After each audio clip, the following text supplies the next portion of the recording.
شوف هذا ولي العهد الآن، ولي العهد الذي يظهر بجانب الملك محمد السادس، شوف الآنفة اللي فيه عمره 20 سنة، أقسم بالله هذا بيوريهم الويل.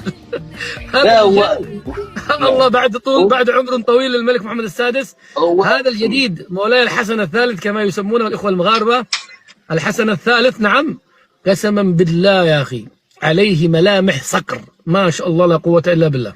ما اريد اضربه عين، بس أأمل أن هذا سيكون قائد عظيم جدا من الكاريزما. شوف الكاريزما قلت لك تولد مع الواحد. هيا قارن يا القرش ولي العهد هذا، خليك من الملك محمد السادس، ولي العهد بتبو. شوف هل عندك جارتكم المغرب ما يطلع الملك ملك الا وقد كان ولي عهد، وشاف ابوه كيف يدير الدوله وكيف يعمل وكيف يصلح، ومنشئين فكريا ودينيا وعقائديا وسياسيا ودبلوماسيا ولغات، يعني بيطلع ملك.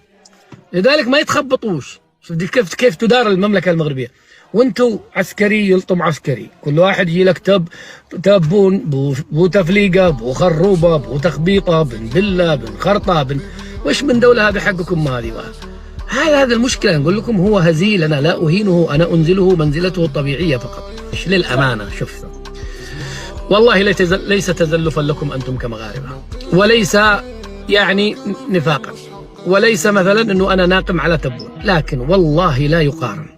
حتى إذا أنت الآن ستضع الملك محمد السادس، أنا أشوفه واضح وصريح، ما عندي، لكن كاريزما ملوك المغاربة شيء آخر تماما. تحس أنك أمام واحد ثقيل، كاريزما، هيبة. يا أخي شوف الرئيس أو الملك لازم يكون له هيبة.